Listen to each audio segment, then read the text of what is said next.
The Vanities of the World. Chapter 29. Matter of Expiation. Worldliness. St. Bridget. The Young Person. The Soldier. Blessed Mary Villani and the Worldly Lady. Souls that allow themselves to be dazzled by the vanities of the world, even if they have the good fortune to escape damnation, will have to undergo terrible punishment. Let us open the revelations of St. Bridget, which are held in such esteem by the Church. We read there in Book 6, that the saint saw herself transported in spirit into Purgatory, and that, among others, she saw there a young lady of high birth who had formerly abandoned herself to the luxury and vanities of the world. This unfortunate soul related to her the history of her life, and the sad state in which she then was. Happily, said she, before death I confessed my sins in such dispositions as to escape hell, but now I suffer here to expiate the worldly life that my mother did not prevent me from leading. Alas! She added, with a sigh, this head, which loved to be adorned, and which sought to draw the attention of others, is now devoured with flames within and without, and these flames are so violent that every moment it seems to me that I must die. These shoulders, these arms, which I love to see admired, are cruelly bound in chains of red-hot iron. These feet, formerly trained for the dance, are now surrounded with vipers that tear them with their fangs and soil them with their filthy slime.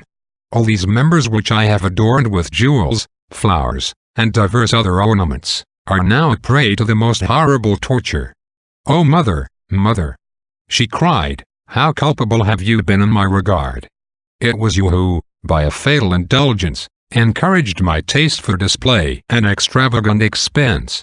It was you that took me to theaters, parties, and balls, and to those worldly assemblies which are the ruin of souls.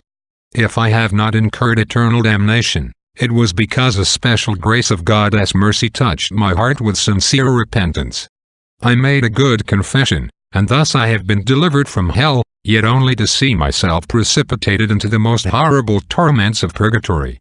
We have remarked already that what is said of the tortured members must not be taken literally, because the soul is separated from the body. But God, supplying the want of corporal organs, makes the soul experience such sensations as have been just described. The biographer of the saint tells us that she related this vision to a cousin of the deceased, who was likewise given to the illusions of worldly vanity. The cousin was so struck that she renounced the luxuries and dangerous amusements of the world, and devoted the remainder of her life to penance in an austere religious order. The same St. Bridget, during another ecstasy, beheld the judgment of a soldier who had just died. He had lived in the vices too common in his profession, and would have been condemned to hell had not the Blessed Virgin, whom he had always honored, preserved him from that misfortune by obtaining for him the grace of a sincere repentance. The saint saw him appear before the judgment seat of God and condemned to a long purgatory for the sins of all kinds which he had committed. The punishment of the eyes, said the judge, shall be to contemplate the most frightful objects. That of the tongue, to be pierced with pointed needles and tormented with thirst. That of the touch, to be plunged in an ocean of fire. Then the Holy Virgin interceded, and obtained some mitigation of the rigor of the sentence. Let us relate still another example of the chastisements reserved for worldlings in purgatory, when they have not, like the rich glutton of the gospel, been buried in hell. Blessed Mary Villani, a Dominican religious, I had a lively devotion to the holy souls, and it often happened that they appeared to her, either to thank her or to beg the assistance of her prayers and good works. One day, whilst praying for them with great fervor, she was transported in spirit to their prison of expiation. Among the souls that suffered there she saw one more cruelly tormented than the others, in the midst of flames which entirely enveloped her. Touched with compassion, the servant of God interrogated the soul. "I have been here," she replied, "for a very long time, punished for my vanity and my scandalous extravagance. Thus far I have not received the least alleviation. Whilst I was upon earth, being wholly occupied with my toilet, my pleasures, and worldly amusements, I thought very little of my duties as a Christian, and fulfilled them only with great reluctance, and in a slothful manner. My only serious thought was to further the worldly interests of my family.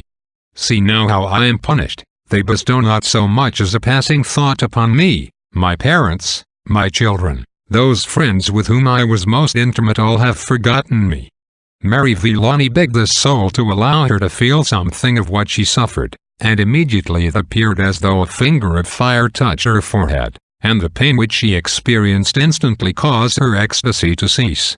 The mark remained, and so deep and painful was it that 2 months afterwards it was still to be seen, and caused the holy religious most terrible suffering. She endured this pain in the spirit of penance, for the relief of the soul that had appeared to her, and some time later the same soul came to announce her deliverance.